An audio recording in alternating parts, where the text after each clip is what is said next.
I'm the bad guy. I'ma stare him in the eye like, what's up?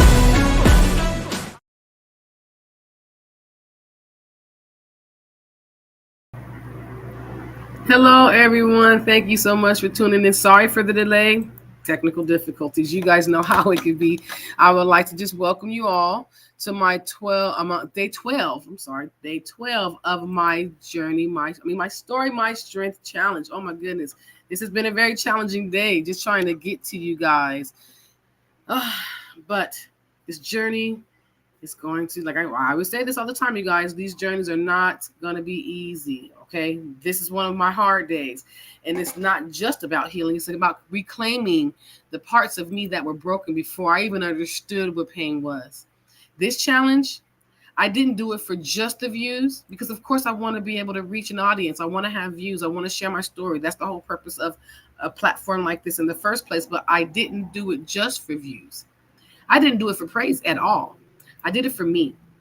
I did it to stand in my truth, even when it hurts, even when it shakes me to my core and makes me feel like I am just back in some of those, sorry, fixing my camera, some of those situations that I have to kind of meditate and ground myself back to, which is something that I love about this challenge, is because it helps me remember who I am and why I started doing this, why I started this platform, why I started this healing journey. There we go. Maybe we're going to get this right this time. Yeah, yes.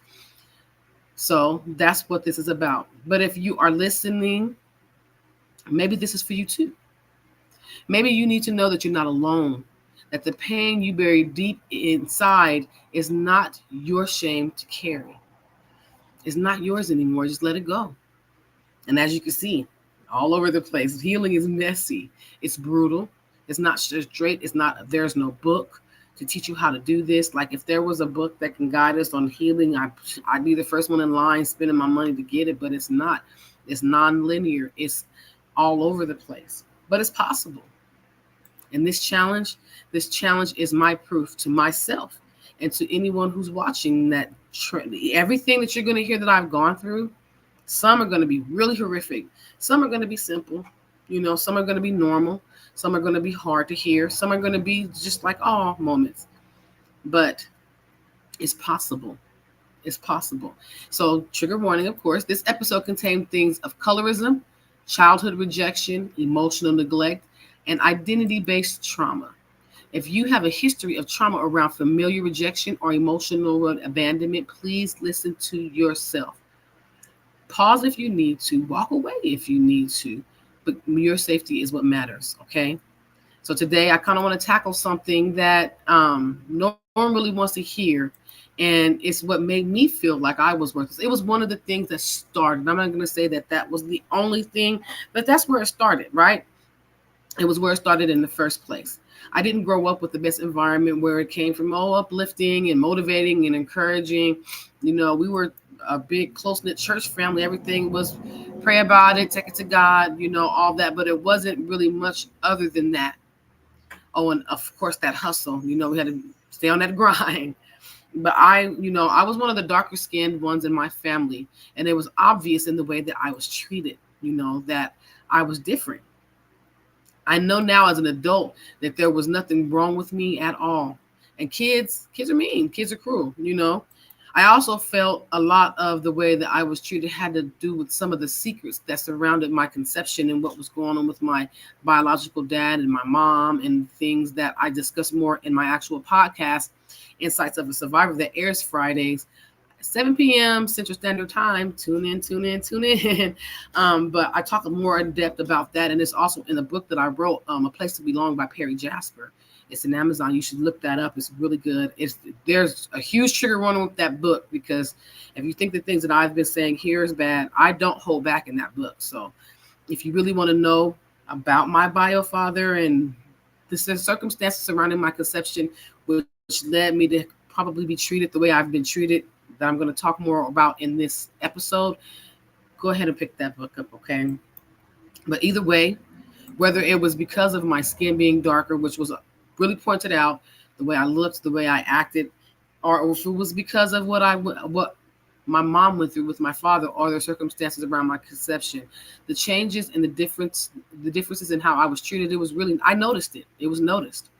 I was always made fun of for my dark skin. I was called dark. I was called, whatever. They made fun of my lips because my lips are darker. Um, and I was called fat, even though when I look back at pictures, I was not that big. That wasn't the case at all. I was a little bit thicker than my cousins and my sister. Um, they were supermodel, skinny, thin, toothpicks. Not anything wrong with that, not body shaming, but I wasn't. I had more of a frame than they did, and I was very much told that I was fat, even by some of my aunts. Calling me the big girl or whatever. I was the seventh grandchild born and the fifth granddaughter out of those seven. And my grandma has 13 kids, so being in the top seven, there's a whole lot under us. So I'm in an older generation of grandchildren. Again, I was one of the darker ones, though. So I'm going to say I was the darkest at that time, but I wasn't that much darker than my sister. She was a little lighter than me, but she was thin, and she was the one that was more accepted out of my mom's children in the family. So they kind of gravitated towards her. And I was the one, for some reason, got on everybody's nerves. I was the one that no one really wanted around. They didn't want me in their little group of female cousins, I guess, again, because I was only 5 of us. And I wasn't that much younger than them, maybe a year and a half, no more than 2 years. And they just kind of made it seem, they let it be known that they didn't want me around. My sister hung out with the older girl cousins, and they kind of had their little clique. In their clique, they made a little girl group. We were really, really, really young, so I don't really know exactly the details about the girl band or whatever. Just that they had their little rehearsals when we were around each other. They would sing, and I wanted to be a part of the group. This was getting to the story. This is the story, you guys. I really wanted to be a part of that group because I can sing. Don't ask me to, because I am shy. This story is a big reason as of why I am shy about singing, but I can sing, and I know how to dance, and I knew how to dance then. And I just wanted to fit in. I just wanted to be accepted in that circle of cousins because I was an older cousin and I was in that, category, but they didn't let me in. I was the only older cousin who was never invited around. Here we go. See, challenges. I was never invited to around, or no one asked if I could be a part of anything, including this group. My older girl cousin, because I did ask her, hey, can I be a part of the group? I know how to sing. And she was the oldest girl cousin. And she wasn't really mean. She never said things blunt or flat out, just mean. But she made sure she made the point of telling me that I didn't fit into what they wanted in that group. And then she politely declined my request. Like, hey, I'm sorry, cousin, maybe next time we'll find something for you to do. Like, this is something that has been happening my whole life. And then after I hear them laughing and talking about me and my looks and how they think that I couldn't do it, or I couldn't fit in or even sing, even though they never heard me sing before, never. So when we would go visit them, I would have to stay away from them. And oftentimes I was left by myself because no one really noticed how sad I was or how left out I felt. So I was just kind of sitting there by myself. I'll sit on the balcony and dangle my feet off. I found something to do to kind of stay out of the way, but no one really noticed that I was even there in the first place. And my boy cousins, they were not as nice. I had 2 older boy cousins, and they weren't nice about it. They were really blunt about how much I got on their nerves, and they made it clear that I wasn't wanted around, and this was something that has happened to me most of my life with my family, and it made me feel very distant with them. So when we got older, I didn't feel comfortable around them, and it has to this day had a negative effect on my relationship with them. I'm going to give you guys another story. There was a situation where me and my older cousin, one of the popular girls, we were both pregnant at the same time.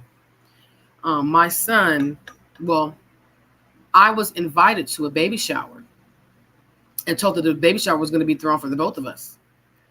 But when I get there, the baby shower is just for her. I would have gone regardless. It wasn't even about that. It was about the fact that I was told specifically that it was for the both of us, because when I had my older son, no one cared. No one's ever even thrown me a baby shower ever, So I kind of felt like I was being a little bit more included in the family.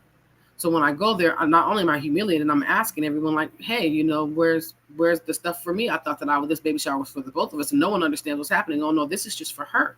This is just for her. So I'm sitting here, we're both pregnant, and I'm just like, okay, it's fine. I just kind of played along and acted like nothing was wrong with me. But when I went home, I was so humiliated and mortified. I just cried.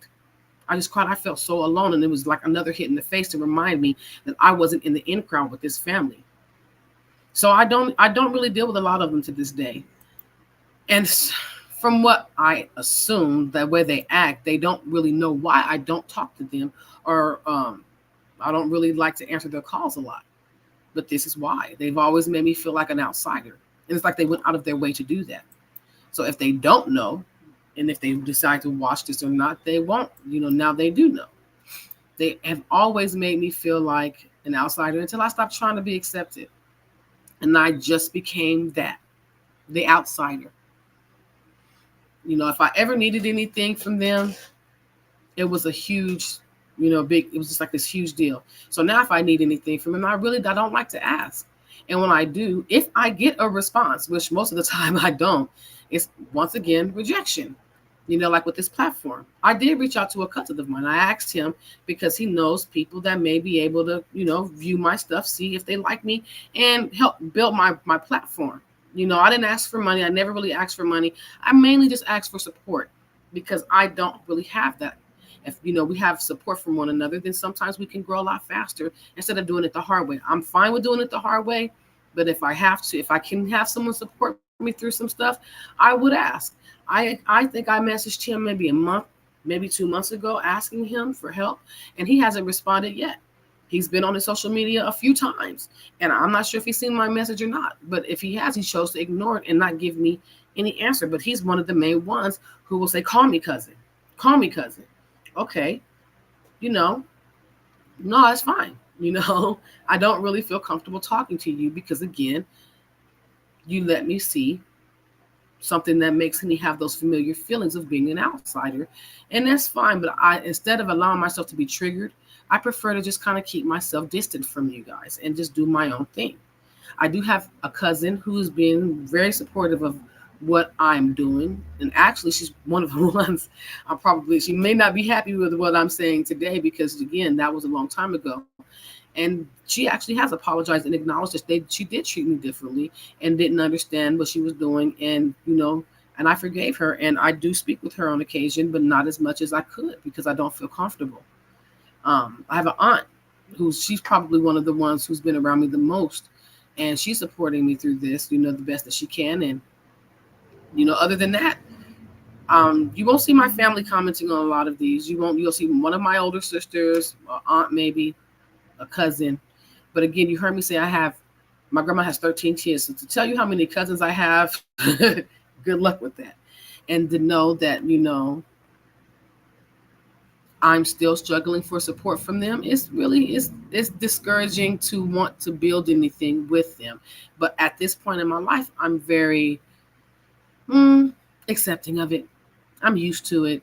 So again, it's familiar feelings of being an outsider. So this story really it isn't about abuse. It's more about isolation and being, rejected. I was left out of anything that would make me feel important or wanted, and that made me I feel like I was very desperate for love at one point in my life. I was very desperate for love, and when I did talk to any of the adults about what my cousins were doing to me, about my sister was doing to me, they would brush it off like it didn't matter. They would laugh at me, call me sensitive. Oh, here we go, and then my cousins would get upset with me. So because of this, they would make them include me. But then that was even met with attitude and obvious resentful feelings because my presence wasn't wanted. So this is what started me on the path to feeling like I was worthless, and that made me feel like okay, I need to find somebody where I could fit in. So I started making very bad decisions when I allowed people in my life. When I started to make friends and I allowed people in my life, you know, I just let anybody. So what anyone in my life. That experience kind of the feelings that I had for during this experience, this feelings that I had due to this experience, and still lingering feelings, because it doesn't just go away. That experience taught me that I wasn't worthy of love unless I earned it. It planted beliefs. It planted the belief that my presence was a burden. That if I wasn't thin enough, light enough, quiet enough, that I didn't deserve to belong. I internalized that lie that the rejection was my fault. I internalized that lie that the rejection was my fault, and it was not their failure to see my value. That it was something that I was doing wrong, and it made me desperate for connection. I was so desperate, and that desperation led me to put myself in spaces where I accepted mistreatment. I accepted abuse just to feel included. I believed that I had to shrink myself, to silence myself, and to hide what made me different in order to be safe or to be seen. And even now, when people pull away or they go silent, sometimes that little girl inside of me wonders, well, what did I do wrong? You know? Because again, it doesn't have as much control over me as it did when I was younger, but it's still there. I'm still working on it too, you guys. I'm still working on it. So I have my reflection question for you. Who first made you feel or believe that you had to earn love, and how has that shaped your relationships today? Who first made you feel like you had to earn love, and how has that reshaped your relationships today? Like, ask yourself, because you don't have to earn love. So the old beliefs that I had that I needed to reframe was there something wrong with me, and that's why they left me out. I always felt like there was something wrong with me, and that's why they left me out. But that's not the truth. The truth is, exclusion is often a reflection of other people's discomfort with your brilliance. There's something light in you. There's something bright or beautiful in you that makes other people uncomfortable. So the way that if they want to exclude you, it isn't a reflection of what you're doing, especially if you've done nothing to cause this. It's a reflection of their discomfort of something that's in you that they either admire or they're afraid of. You don't need to be chosen to be worthy. You were never, ever, ever the problem. You were just the proof that their standards were broken. So the affirmation that I tell myself, and you can tell yourself, is I will no longer apologize for existing in spaces that were never made for me. Those spaces weren't made for me. There was no room for me in that space, but that's because that wasn't my space. I'm not here to be tolerated. I'm here to be celebrated. We are all here to be celebrated. But if you just need to tolerate me, you don't have to, because I will remove myself. That's releasing with love. I will release you with love, because at the end of the day, I deserve love. I don't need to earn it.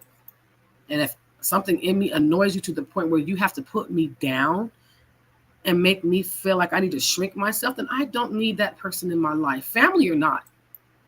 Family or not. So next is the mini coping session, and this is going to be a writing ritual, and it's going to be a tool called the Worth Vault. Okay, it's a Worth Vault. This is going to be something that you have to grab your notebook. I got a new notebook, but it's not going to show up on the screens. But you grab a new notebook and you title that section of your notebook Work Vault or the Work Vault, whatever works for you. And every time you remember a moment where someone overlooked you, you write it down. But this time, write a truth beside it. Okay, so say if someone says you're too dark to be pretty, then you write next to that, my melanin is my power, and I am the definition of beauty. And you start writing those truths, start collecting your own truth like it's money, like it's currency, and do this each day for 5 to 10 minutes. And when you feel yourself spiraling into self-doubt, when you feel yourself doubting yourself in any way, you go to your worth vault and read it aloud. Read it out loud. This rewires your inner narrative. It rewires your inner narrative, your inner voice, with your voice. So it takes their voices out and puts your voice in. So it removes that.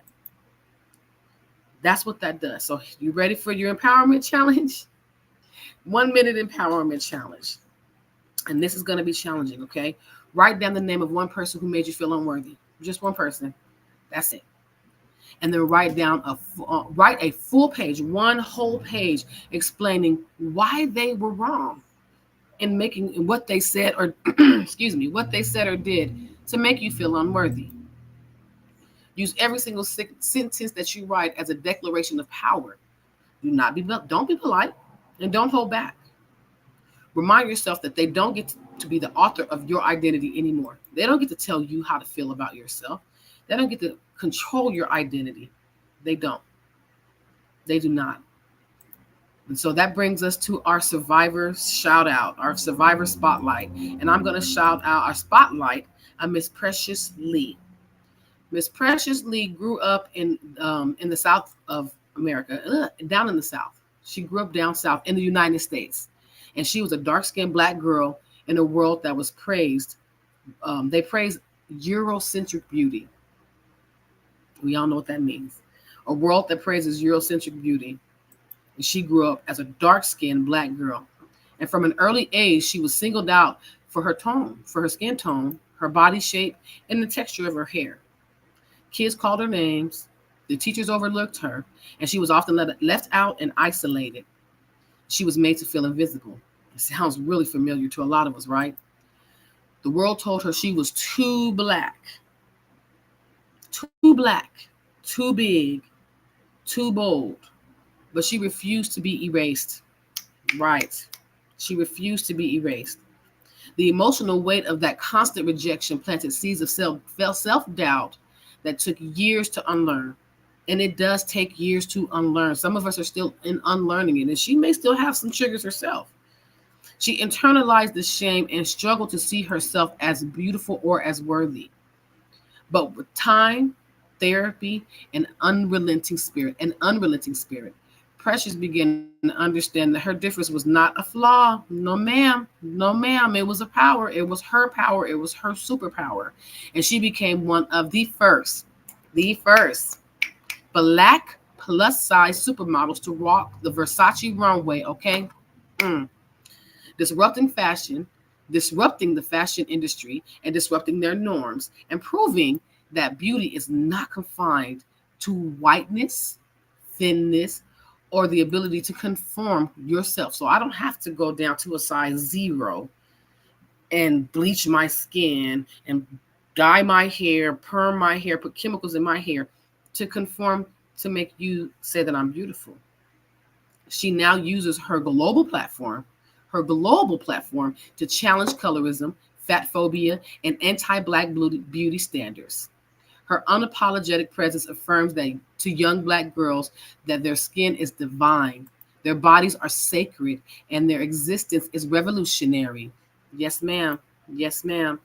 So, that's why we are having our survivor spotlight as Precious Lee, Miss Precious Lee, because she took the pain of being bullied, ignored, and shamed for her Blackness and turned it into a mirror of pride for others like me who were raised to look at ourselves as ugly because we're darker, we're thicker, or whatever they said to us to make us feel like we were less than. So thank you so much for that. I'm not done though, because her journey teaches us that the very traits that society tries to shame us for are often the ones that make us powerful.